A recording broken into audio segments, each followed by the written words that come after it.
আসসালামু আলাইকুম ওয়া রাহমাতুল্লাহ। সুপ্রিয় দর্শক মণ্ডলী, আশা করি আপনারা সকলেই অনেক ভালো আছেন।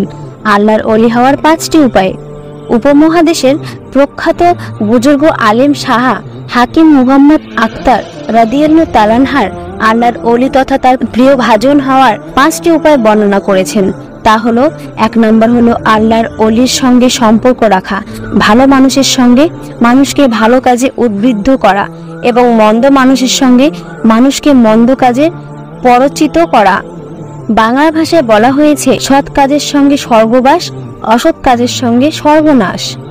মানুষ যখন কোনো আল্লাহর ওলি ও নিকটবর্তী বান্দার সঙ্গে সম্পর্ক রাখে, তখন তার ভেতরেও আল্লাহর ভালোবাসা প্রবল হয় এবং তার সন্তুষ্টির পথে চলতে থাকে। পবিত্র কোরআনে ইরশাদ হয়েছে, হে মুমিনরা, তোমরা আল্লাহকে ভয় করো এবং সত্যবাদীদের সঙ্গে থাকো। সূরা তাওবা আয়াত 119। রাসূল সাল্লাল্লাহু আলাইহি ওয়াসাল্লাম বলেছেন, আল্লাহ প্রেমী মানুষকে ভালোবাসা অর্জনের দোয়া শিখিয়েছেন। হযরত আবু দারাদ রাদিয়াল্লাহু তাআলা আনহু বর্ণনা করেন, রাসূলুল্লাহ সাল্লাল্লাহু আলাইহি ওয়াসাল্লাম বলেছেন, দাউদ আলাইহিস সালামের দোয়াগুলোর মধ্যে একটি হলো এই যে তিনি বলতেন, আল্লাহুম্মা ইন্নী আসআলুকা হুব্বাকা ওয়া হুব্বা মাই ইউহিব্বুকা ওয়াল আমাল্লাল্লাযী ইউবাল্লিগুনি হুব্বাকা আল্লাহুম্মা জাআল হুব্বাকা আহাব্বা ইলাইয়া মিন নাফসি ওয়া আহালি ওয়া মিনাল মাইল বারিদ। এর অর্থ হলো, হে আল্লাহ, আমি তোমার কাছে তোমার ভালোবাসা চাই এবং যে তোমাকে ভালোবাসে তার ভালোবাসাও প্রার্থনা করি, আর এমন আমল করার সামর্থ্য চাই যা তোমার ভালোবাসা পাওয়ার দরজায় পৌঁছে দেবে। হে আল্লাহ, তোমার ভালোবাসাকে আমার নিজের জান, মাল, পরিবার, পরিজন ও ঠান্ডা পানির চেয়েও বেশি প্রিয় করে দাও। 2 নম্বর হলো গুনাহ ত্যাগ করা। গুনাহ ও পাপ হলো অন্ধকার স্বরূপ। যখন মানুষ কোনো পাপ করে, তখন তার অন্তরে অন্ধকার ছড়িয়ে পড়ে, এমনকি এক পর্যায়ে তা অন্ধকারে আচ্ছন্ন হয়ে যায়, আর অন্ধকার হৃদয়ে আল্লাহর ভালোবাসা ও জ্যোতি জন্ম নিতে পারে না। তাছাড়াও গুনাহ হলো আল্লাহর অবাধ্যতা। কোনো অবাধ্য ব্যক্তি আল্লাহর ভালোবাসা প্রত্যাশা করতে পারে না। তাই আল্লাহর ওলি হওয়ার প্রথম শর্ত হলো গুনাহ ত্যাগ করা।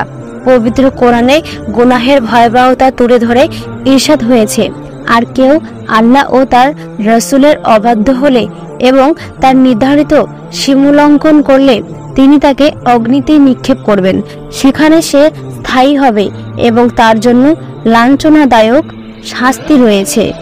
সূরা নিসা আয়াত হাদিস নম্বর 114। আল্লাহ তওবার নির্দেশ দিয়ে বলেছেন, আল্লাহ অবশ্যই সেসব লোকের তওবা কবুল করবেন যারা ভুলবশত মন্দ কাজ করে এবং সত্য তওবা করে। তারা যাদের তওবা আল্লাহ কবুল করেন। আল্লাহ সর্বোচ্চ প্রজ্ঞাময়। সূরা নিসা আয়াত 17। 3 নম্বর হলো গুনাহের উপকরণ ত্যাগ করা। মুমিন বান্দার জন্য গুনাহ ও গুনাহের উপকরণ উভয়টি ত্যাগ করা ফরজ। গুনাহের উপকরণ দ্বারা উদ্দেশ্য হলো এমন ব্যক্তি, বিষয়, বস্তু, পরিবেশ ও প্রতিষ্ঠান যা মানুষকে আল্লাহর আবদ্ধ হতে পরিচিত করে অথবা যা কিছু গুনাহের কারণ হয়। যেমন কোনো বন্ধু যখন ব্যক্তিকে কোনো পাপ কাজে পরিচিত করে, তখন মুমিন এমন বন্ধু ত্যাগ করবে। কোনো প্রতিষ্ঠান যখন কর্মীকে পাপ করতে বাধ্য করে, তখন কর্মী সে প্রতিষ্ঠান ত্যাগ করবে। পবিত্র কোরআনে ইরশাদ হয়েছে, তোমরা ব্যভিচারের নিকটবর্তী হইও না, এটা অশ্লীল ও নিকৃষ্ট আচরণ।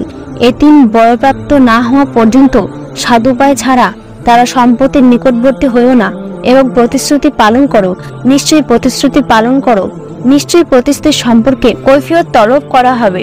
4 নম্বর হলো নিয়মিত আল্লাহর জিকির করা। জিকির অর্থ স্মরণ। তাসাউফের পরিভাষায় জিকির হলো আল্লাহর কাছে তাসবিহ পাঠের এমন অনুশীলন যা বান্দার অন্তরে আল্লাহর স্মরণকে সদা জাগ্রত রাখে। আল্লাহর জিকির বান্দাকে আল্লাহর নিকটবর্তী করে দেয়। মহান আল্লাহ জিকির নির্দেশ দিয়েছেন এবং তার ফলাফল তুলে ধরেছেন। ইরশাদ হয়েছে, হে মুমিনরা, তোমরা আল্লাহকে অধিক স্মরণ করো এবং সকাল সন্ধ্যা আল্লাহর পবিত্রতা ও মহিমা ঘোষণা করো। তিনি তোমাদের প্রতি অনুগ্রহ করেন এবং তার ফেরেশতারাও তোমাদের জন্য অনুগ্রহ প্রার্থনা করে। অন্ধকার থেকে তোমাদেরকে আলোতে আনার জন্য এবং তিনি মুমিনদের প্রতি পরম দয়ালু। অন্য আয়াতে আল্লাহর জিকির থেকে বিমুখ থাকার ভয়াবহতা তুলে ধরা হয়েছে। ইরশাদ হয়েছে, যে ব্যক্তি আমার স্মরণে বিমুখ থাকবে অবশ্যই তার জীবনযাপন হবে সংকুচিত আর তাকে কিয়ামতের দিন ওঠাবো অন্ধকারে। সূরা তাহা আয়াত 124।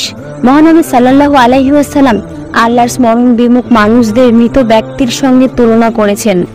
তিনি বলেন, যারা আল্লাহর জিকির করে এবং যারা আল্লাহর জিকির করে না তাদের দৃষ্টান্ত জীবিত ও মৃত ব্যক্তির মতো। 5 নম্বর হলো সুন্নতের অনুসরণ করা। আল্লাহর ভালোবাসা লাভের অন্যতম শর্ত হলো আল্লাহর রাসূল সাল্লাল্লাহু আলাইহি ওয়াসাল্লামের সুন্নতের অনুসরণ করা। বুজুর্গ আলেমরা বলেন, আল্লাহর দরবারে কোনো আমল কবুল হওয়ার অন্যতম শর্ত হলো তার রাসূলের সুন্নত মোতাবেক হওয়া, কেননা আল্লাহ তার রাসূলের অনুগত করার নির্দেশ দিয়েছেন। ইরশাদ হয়েছে, হে মুমিনরা, যদি তোমরা আল্লাহ ও আখিরাতের বিশ্বাস করো তবে তোমরা অনুগত করো, আল্লাহর অনুগত করো রাসূলের এবং তাদের যারা তোমাদের মধ্যে ক্ষমতার অধিকারী। সূরা নিসা আয়াত 59। অন্য আয়াতের নবীজি সাল্লাল্লাহু আলাইহি ওয়াসাল্লামের অনুগতের বিনিময়ে আল্লাহর ভালোবাসাকে পুরস্কার হিসেবে ঘোষণা করা হয়েছে। ইরশাদ হয়েছে, বলো, তোমরা যদি আল্লাহকে ভালোবাসো তবে আমাকে অনুসরণ করো, আল্লাহ তোমাদের ভালোবাসবেন এবং তোমাদের পাপ মার্জনা করবেন। আল্লাহ অত্যন্ত ক্ষমাশীল এবং পরম দয়ালু। আল্লাহ আমাদের 5 ওয়াক্ত নামাজ পড়ার তৌফিক দান করুন, আমিন। এরকম আরো ইসলামিক ভিডিও পেতে চ্যানেলটিকে সাবস্ক্রাইব করে পাশে থাকুন।